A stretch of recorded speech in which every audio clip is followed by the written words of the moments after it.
Hello everyone. चलिए class को बहुत जल्दी स्टार्ट करते हैं ताकि आपका भी टाइम व्यर्थ ना हो और सिलेबस भी बहुत टाइम पर पूरा भी करना होता है, तो कोई बात नहीं। चलिए हम लोग क्लास के स्टार्ट करते हैं। हम लोग पिछले लेक्चर में कोशिका के बारे में बहुत कुछ जान लिए थे और कोशिका के खोज के बारे में भी बहुत कुछ जान गए थे। पहली बार कोशिका का खोज कब हुआ था, किसने किया था, जीवित कोशिका का खोज किसने किया था, कब किया था, सारा कुछ जान लिए हैं। चलिए थोड़ा सा रिवाइज कर लेते हैं। एक तो कोशिका किसे कहते हैं, यानी कि जीव की मूलभूत इकाई को कोशिका कहा जाता है। यानी कि जो जीव होता है वो असंख्य सूक्ष्म इकाइयों से, यानी कोशिका के असंख्य सूक्ष्म इकाइयों से मिलकर बना होता है। और ये कोशिका जो होता है जीव का संरचनात्मक तथा क्रियात्मक इकाई होता है। और कोशिका का खोज सर्वप्रथम पहली बार 1665 ईस्वी में। कब? 1665 ईस्वी। सन को याद रखिएगा। 1665 ईस्वी में एक अंग्रेजी वैज्ञानिक था। कौन वैज्ञानिक? अंग्रेजी वैज्ञानिक, जिनका नाम था रॉबर्ट हुक। वैज्ञानिक का नाम और सन दोनों याद रखने होंगे आप लोग को, तब जाके आप अच्छे खासे सिलेबस को समझ पाइएगा और चैप्टर अच्छा से तैयार हो जाएगा। वैज्ञानिक का नाम था रॉबर्ट हुक और सन कितना था? 1665 ईस्वी। वो जो थे कोशिका का खोज किए थे। वो कोशिका जो था वो था मृत कोशिका, यानी डेड सेल। लेकिन कुछ वर्षों बाद, यानी कुछ साल बाद, 8 से 9 वर्ष बाद एक और वैज्ञानिक आए जो डच वैज्ञानिक थे। कौन वैज्ञानिक थे? डच वैज्ञानिक, जिनका नाम था एंटोन वॉन लुएनहक। एंटोन वॉन लुएनहक लगभग 1674 ईस्वी। कब? 1674 ईस्वी। दो वैज्ञानिक दो सन, आपके चैप्टर के शुरुआत में ही दो वैज्ञानिक और दो सन आता है, यानी कि ईयर 1665 और 1674। 1665 में कौन? रॉबर्ट हुक और 1674 में एंटोन वॉन लुएनहक। इन्होंने कोशिका का खोज किया था। जो रॉबर्ट हुक किए थे वो कोशिका था आपका, कौन सा कोशिका था? डेड सेल, यानी कि मृत कोशिका। और जो एंटोन वॉन लुएनहक खोजे थे वो था जीवित कोशिका। और जीवित कोशिका का कुछ एग्जांपल दिया हुआ था, प्रोटोजोआ, कवक, बैक्टीरिया, इटिसी, और भी बहुत सारे थे। और चलिए इसके आगे बढ़ते हैं। आगे चैप्टर में क्या दिया हुआ था? इसका चैप्टर का सेकंड पॉइंट जो था वो था कोशिका का प्रकार, आकार और आकृति।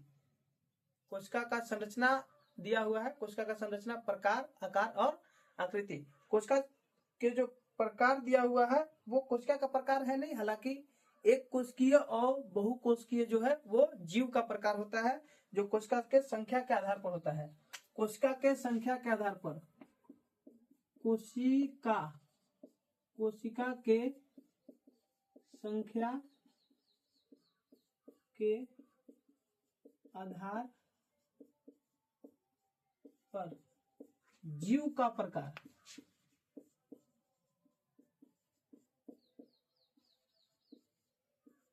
उसको आप कोशिका के प्रकार में मत रखिएगा। वो जो है एक कोशिकीय और बहुकोशिकीय जो है वो है कोशिका के आधार पर जीव के प्रकार।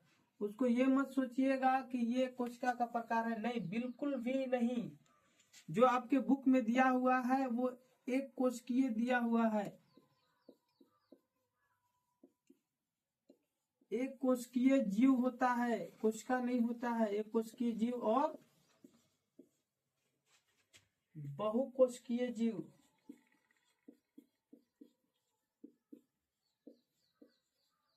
बहुकोशिकीय जीव यानी यूनिसेलुलर ऑर्गेनिज्म और मल्टी सेलुलर ऑर्गेनिज्म। यानी कि कोशिका के संख्या के आधार पर दो प्रकार के जीव होते हैं। एक होते हैं यूनिसेलुलर और दूसरा होता है मल्टी सेलुलर। और यूनिसेलुलर जो जीव होता है वो जो होता है एक कोशिका का होता है। उसमें एक के अलावा कोई भी कोशिका नहीं होता है। एक कोशिका पूरा जीवन यापन कर सकता है। एक कोशिका आप समझ सकते हैं, मतलब जैसे कि हम जो है वो पूरा जीवन यापन करते हैं। हम बहुत सारे कोशिकाओं से मिलकर बने होते हैं। जो एक कोशिकीय जीव होता है वो एक कोशिका से बना होता है और अपना संपूर्ण जीवन यापन करता है। वो जैसे हम लोग अपना भरण पोषण करते हैं वैसे एक कोशिका भी करता है। तो वो जो होता है वो एक कोशिकीय जीव कहलाता है। और जो बहुत सारे कोशिकाओं से मिलकर बने होते हैं वो बहुकोशिकीय जीव कहलाते हैं। ये भी आपको याद रखना होगा। ऐसा हुआ तो डिफिनेशन लिख देते हैं। आप भी लिख लीजिएगा, यदि आप लिख सकते हैं तो लिख लीजिएगा, नहीं तो हम आपको स्क्रीनशॉट मारने के लिए टाइम देंगे, कोई बात नहीं है। वैसे जीव जो एक कोशिका का होता है, एक कोशिका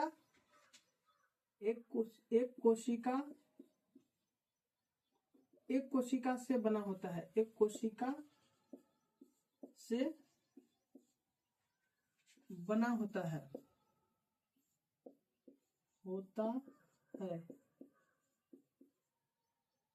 तथा वह संपूर्ण जीवन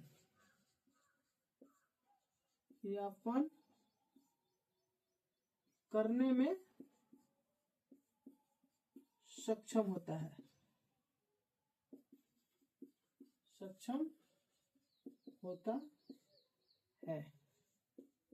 जैसे अमीबा एक कोशिकीय जीव है और वह अपना भरण पोषण अपने आप से कर लेता है, उसको किसी की सहारा की जरूरत नहीं होती है, किसी और चीज की जरूरत नहीं होती किसी और चीज को। वैसे ही बहुकोशिकीय जीव, वैसे जीव जो बहुत सारी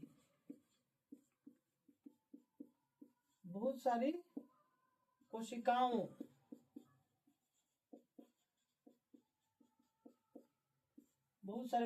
से मिलकर बने होते हैं।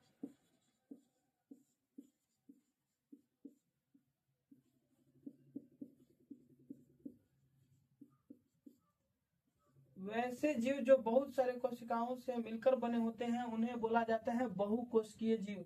इस जैसे में आप लिख सकते हैं मनुष्य, यानी मानव जो है वो एक बहुकोशिकीय जीव है।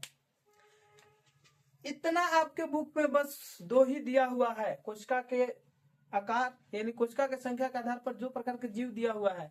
इसके बाद आपका डायरेक्ट दिया हुआ है क्या चीज, कोशिका का आकार, यानी कि कोशिका जो होता है वो होता है आपका, कोशिका का जो आकार होता है, कोशिका का आकार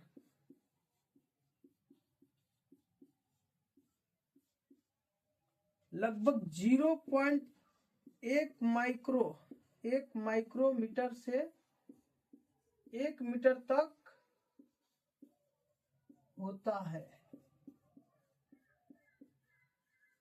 आप सोच सकते हैं कि लगभग 0.1 माइक्रोमीटर, माइक्रो लिखने आता है कि नहीं, माइक्रो, 1 माइक्रोमीटर से 1 मीटर तक होता है। 0.1 माइक्रोमीटर से लेकर 1 मीटर तक कोशिका का आकार हो सकता है। और सबसे बड़ी कोशिका जो होता है वो होता है आपका, सबसे बड़ा कोशिका, सबसे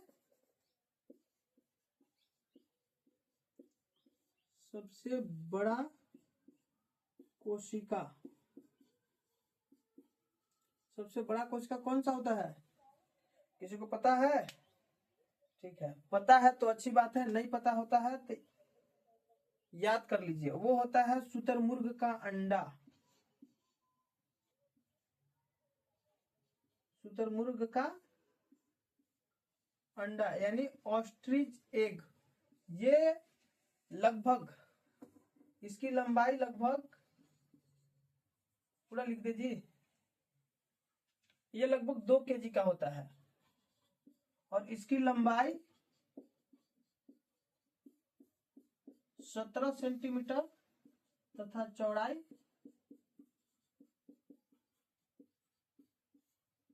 13 सेंटीमीटर। आप सोच सकते हैं ये इसकी लंबाई चौड़ाई क्या है।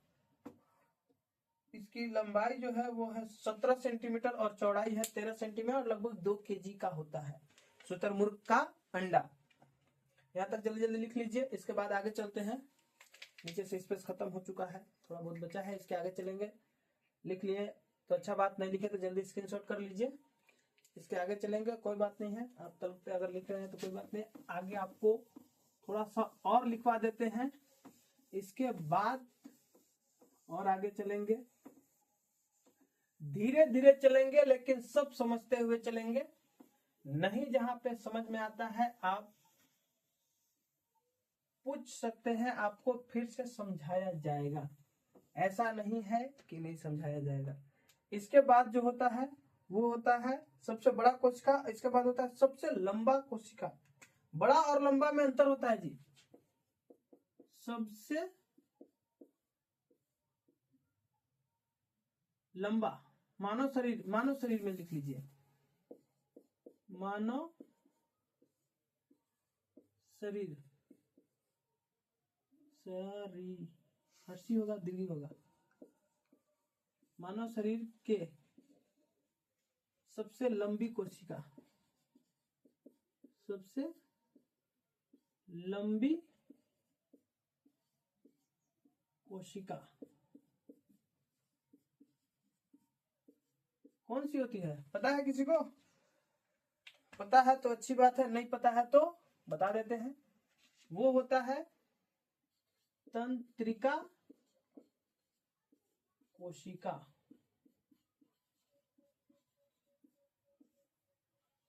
क्या होता है? तंत्रिका कोशिका।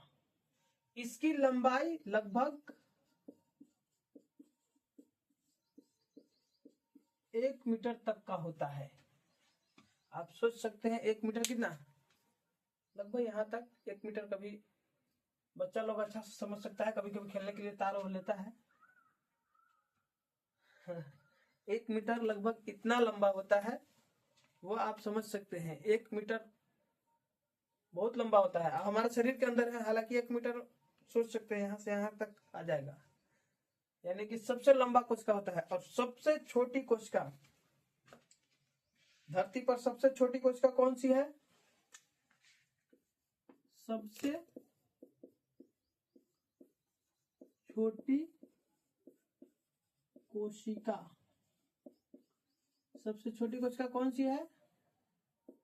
सबसे छोटी कोशिका वो है माइकोप्लाज्मा। क्या? माइकोप्लाज्मा।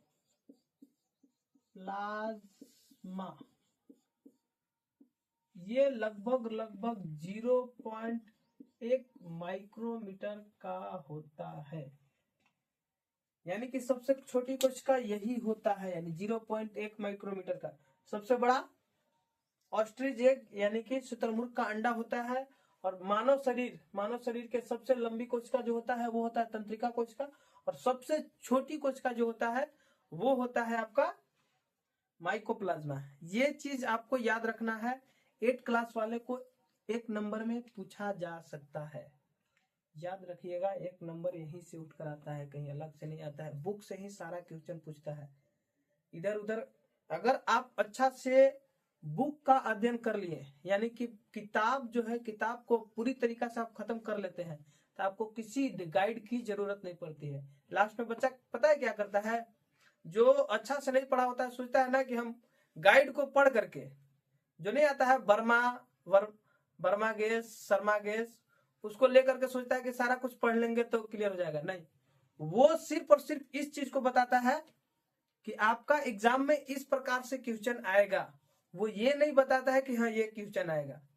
वो एक तरीका बताता है कि आपके जो एग्जाम होंगे उसमें इस पर, वो एक तरीका से मेथड बताता है कि आपके एग्जाम में इस तरीका से क्वेश्चन आएगा। ये नहीं बताता है कि हाँ ये क्वेश्चन आएगा। ऐसा सोचना गलत है। जो भी क्वेश्चन आएगा वो आपके सिलेबस से उठ के आते हैं, और सिलेबस जो होता है वो आपके बुक के अंदर होता है। आप यदि पूरे किताब को सलीके से अच्छे तरीका से आप खत्म करते हैं तो आपको किसी गाइड की जरूरत नहीं होगी, आप अच्छा खासा स्कोर कर सकते हैं। इसीलिए आप किसी गाइड का सहारा ना ले, पहले आपको जो बताया जा रहा है वो ध्यान से याद रखें, जो पढ़ाया जा रहा है उसको सुने और याद करें। सिलेबस ऐसे ही कंप्लीट होता है, आप किसी गाइड को पढ़ के एग्जाम को अच्छा खासा क्रैक नहीं कर सकते हैं। इसके बाद आपका इतना बुक में है, इसके बाद आपको बुक के अंदर जो इसके बाद जो टॉपिक है वो है उत्तक, यानी कि टिश्यू। टिश्यू जो होता है वो कोशिका से मिलकर बना होता है, यानी कि समान कोशिका, मतलब एक समान की कोशिका मिल करके एक उत्तक का निर्माण करते हैं। यानी बहुत सारे कोशिका एक साथ मिल जाएंगे तो वो उत्तक बनाते हैं यानी टिश्यू बनाते हैं। Group of cells that is called tissue, यानी कि कोशिकाओं का समूह उत्तक कहलाता है। तो इसको लिख लीजिए, स्क्रीनशॉट ले लीजिए जल्दी से।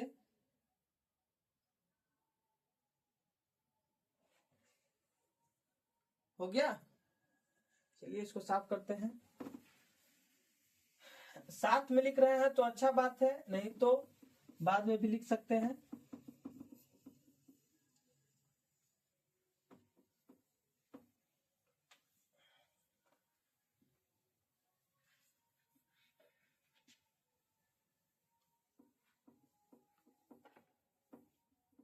इसके बाद थोड़ा सा उत्तक जो दिया हुआ है वो है आपका,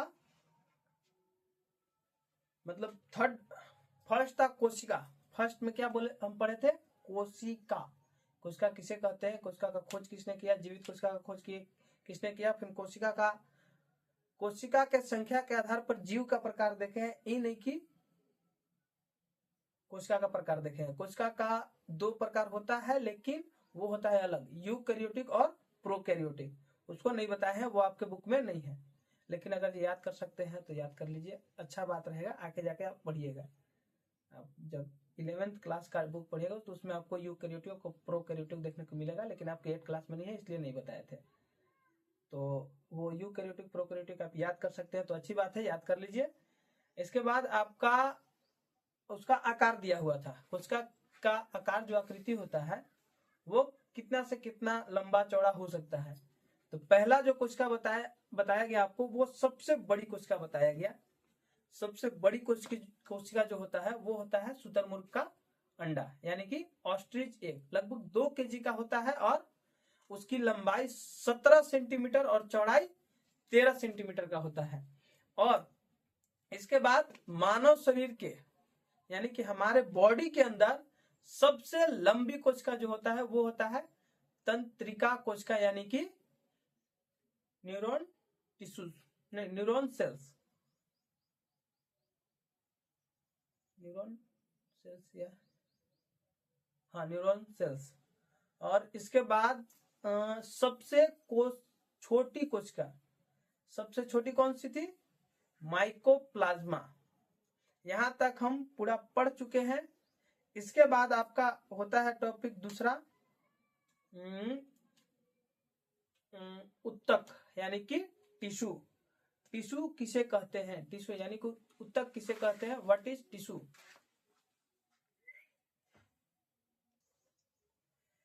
तो उत्तक के बारे में चलिए जानते हैं, उत्तक क्या होता है। जैसा कि आप जान रहे हैं, कोशिकाओं का समूह। क्या चीज? कोशिकाओं का समूह, यानी जिसका संरचना और कार्य, कोशिकाओं का ऐसा समूह जिसकी संरचना और कार्य दोनों समान हो, उसे उत्तक कहा जाता है, यानी कि टिश्यू कहा जाता है। डिफिनेशन अभी नहीं लिखाएंगे, अगले लेक्चर में। डिफिनेशन अब नहीं। यहां तक समझ में आ गया होगा। बाकी कोशिका के बारे में कुछ चीज बता रहे हैं, लेकिन बता देते हैं, आगे आप बुक पढ़ के आइएगा, आगे किताब क्या कहता है। कोशिका जो होता है वो, कोशिका नहीं, उत्तक। कोशिका तो हम लोग पढ़ चुके हैं, लेकिन जो उत्तक होता है वो कोशिकाओं के समूह से बना होता है। और वैसे समूह जिसकी उद्गम यानी जिनका निर्माण एक समान हुआ हो और उसका कार्य भी एक समान, वैसे कोशिका का समूह जिसका संरचना और कार्य समान हो, वो उत्तक कहलाता है। और देखो, सबसे बढ़िया बात याद रखना, कोशिका से उत्तक बनता है, उत्तक से बनता है का उसको बोलते हैं अंग, यानी कोशिका से उत्तक, उत्तक से अंग, अंग से अंग तंत्र, और अंग तंत्र से पूरा शरीर बनता है। आपको ये लाइन याद रखना होगा, थोड़ा सा ये लिख लीजिए।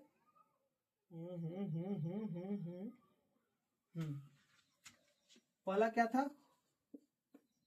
कोशिका। कोशिका से बनता है उत्तक, उत्तक से बनता है अंग, अंग से बनता है अंग तंत्र, अंग तंत्र से बनता है पूरा शरीर। आप सोच सकते हैं ये आपका बॉडी बनने का क्रम है।